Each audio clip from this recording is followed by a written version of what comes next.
Alô, alô, audiência! Meu nome é Max e o vídeo de hoje é muito especial porque a gente vai falar de um dos maiores festivais de cinema do Brasil, o Festival do Rio. Acontece que esse ano, por conta da quarentena, não vai ter uma edição física do festival, então eles fizeram uma parceria com os patrocinadores do vídeo de hoje, o Telecine.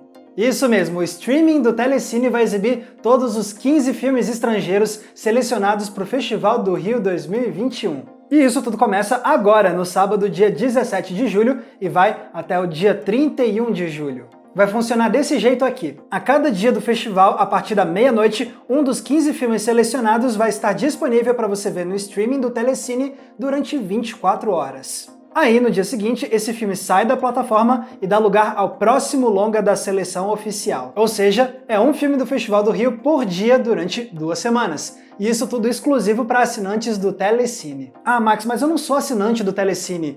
Não tem problema, porque o streaming do Telecine oferece 30 dias de graça para você experimentar o serviço. Isso significa que você pode clicar no link que está aqui embaixo na descrição do vídeo, assinar o período de teste e conferir o Festival do Rio desse ano completamente de graça. Mas se você não puder ver online de jeito nenhum, você pode tentar também pela TV, porque o Telecine Cult vai exibir os principais filmes do festival aos sábados, 10 horas da noite. Pois bem, vocês podem conferir a programação completa no link que está aqui embaixo na descrição.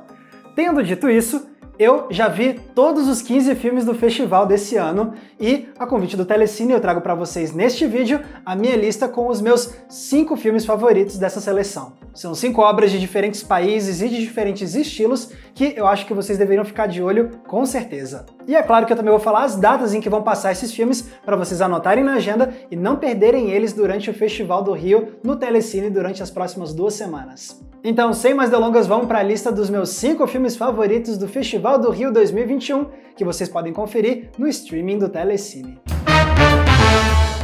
E já começamos com um filme que me encantou muito no festival deste ano. Noite de Reis, da Costa do Marfim e dirigido por Philippe Lacote.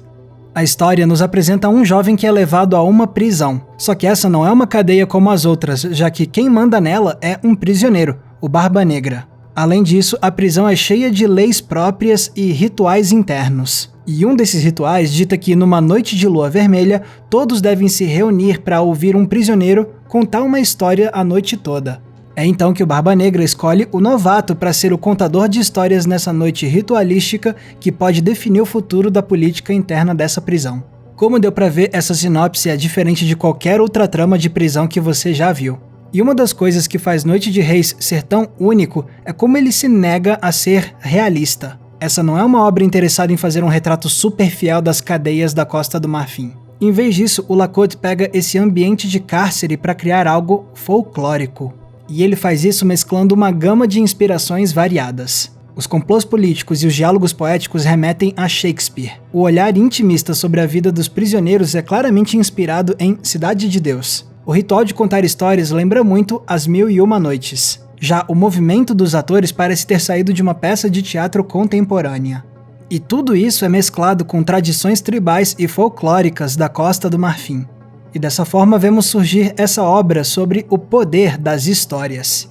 Sobre como elas nos afetam emocionalmente, sobre como elas se tornam lendas e sobre como muitas vezes elas podem ser uma questão de vida ou morte. Noite de Reis é o filme que vai fechar o Festival do Rio, com exibição no sábado, dia 31 de julho. Então não deixe de passar em branco, esse filme é absolutamente único que merece muita atenção. Na cerimônia do Oscar deste ano, eu tava torcendo para que Quo Vadis, Aida levasse o prêmio de melhor filme estrangeiro. Isso acabou não acontecendo, infelizmente. Mas essa produção está no Festival do Rio deste ano, então é claro que eu precisava trazê-la para minha lista. Esse é um longa da Bósnia e Herzegovina, dirigido por Jasmila Snibanić e trata de uma história real que aconteceu durante a Guerra da Bósnia nos anos 1990. Aqui acompanhamos Aida, uma tradutora que faz a ponte entre a ONU e a população bósnia que está fugindo do exército da República Sérvia. O problema é que a ONU não está respondendo aos pedidos desesperados de ajuda e agora a Aida precisa coordenar a situação ao mesmo tempo em que tenta salvar a família dela. Fica claro então que Quo Vadis, Aida não é um filme leve. Pelo contrário, existe um senso de tensão ininterrupta no longa. Você sente que está prestes a ver uma grande tragédia acontecer, mas isso se desenrola lentamente. Os problemas de comunicação, a quebra de protocolos, as mentiras contadas pelos combatentes, o desespero de cada pessoa para tentar sobreviver, tudo isso vai se acumulando e quanto mais impotente a heroína se sente, mais o público se sente assim também. Aliás, em muitos momentos a diretora faz os personagens olharem para a câmera como se estivessem nos dizendo: vocês estão aí parados olhando pra gente sem fazer nada enquanto a gente sofre. E isso justamente porque essas pessoas de fato sofreram na vida real por conta da inatividade de grandes poderes que poderiam ter ajudado, mas não fizeram nada.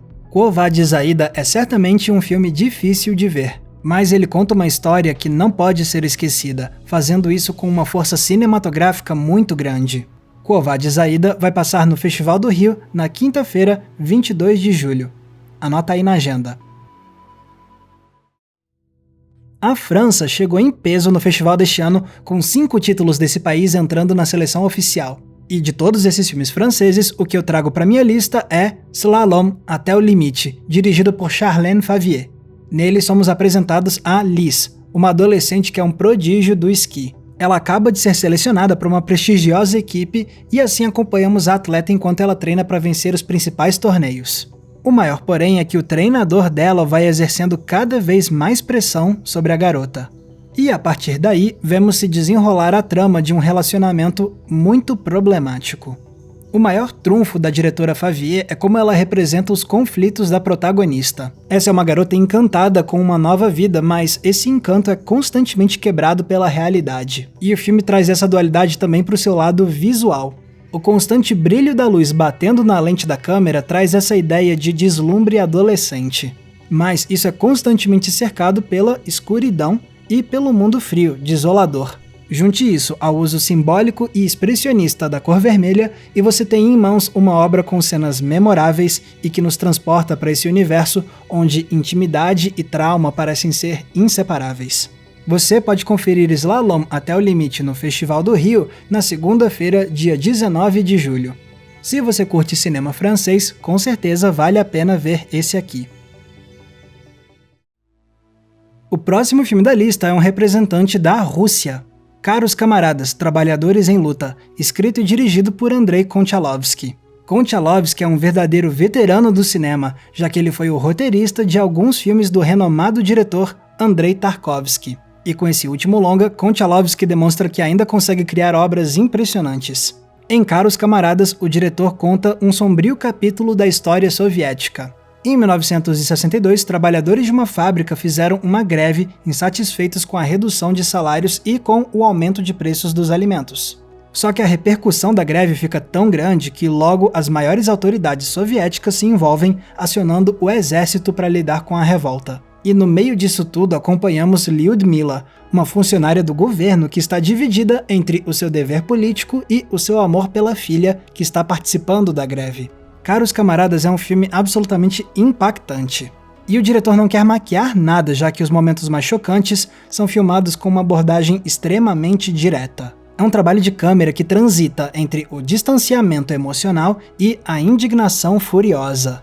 Algo que dialoga com o embate interno da protagonista, dividida entre a sua ideologia política e a realidade que se concretiza em frente aos olhos dela. Então, Caros Camaradas é um filme sobre contradições, sejam elas numa escala íntima ou numa escala sociopolítica. Uma obra que traz um olhar crítico e aterrador sobre opressão política, para que nunca seja esquecido o sofrimento de quem lutou pelos direitos da classe trabalhadora. Você pode conferir esse filme no Festival do Rio no domingo, dia 18 de julho. E eu encerro a minha lista de hoje com um filme de Hong Kong, Dias Melhores, dirigido por Derek Tsang. Esse foi outro longa indicado a melhor filme estrangeiro no Oscar deste ano. Nele conhecemos uma adolescente que sofre bullying constantemente, até que um dia ela conhece um garoto que decide protegê-la. A partir de então, ambos se dividem entre a curiosidade de uma nova relação e a tentativa de sobreviver na mão de gente que quer ver os outros sofrerem. E no meio disso tudo, o filme revela muito sobre a própria Hong Kong. Como é a vida dos mais pobres? Quais são as pressões exercidas sobre os adolescentes no sistema educacional? Como a justiça lida com os marginalizados? E se o longa prende a nossa atenção é graças a como ele mescla muito bem o romance adolescente e o conto de crime. Porque enquanto vemos a relação dos protagonistas evoluir emocionalmente, também vemos a violência e a vingança tomarem dimensões cada vez maiores. O mesmo princípio se faz presente na direção, já que tudo é filmado com um olhar que valoriza a intimidade, mas que também realça com crueza a força das agressões. Então, Dias Melhores consegue se equilibrar entre o tocante e o assustador com muita destreza, e é por isso que ele se destaca na seleção oficial deste ano. O filme vai estar em cartaz no Festival do Rio no sábado, dia 24 de julho. Então tá aí, galera, meus 5 filmes favoritos do Festival do Rio 2021. E por mais que eu tenha destacado esses 5 filmes, eu recomendo sim que vocês vejam tudo que o Festival do Rio tem a oferecer nesse ano. Até porque não é sempre que a gente pode conferir no conforto da nossa casa o que está passando em um dos melhores festivais de cinema do Brasil, não é? Lembrando que se vocês clicarem no link aqui embaixo na descrição, vocês podem experimentar o streaming do Telecine de graça durante 30 dias e ver o Festival do Rio sem pagar nada. E com isso a gente encerra essa lista muito especial de hoje. Se vocês gostaram, deixem aqui o seu curtir e um comentário aqui embaixo para dar uma forcinha pra gente. Mais uma vez, muito obrigado pela audiência, um abraço e até a próxima sessão.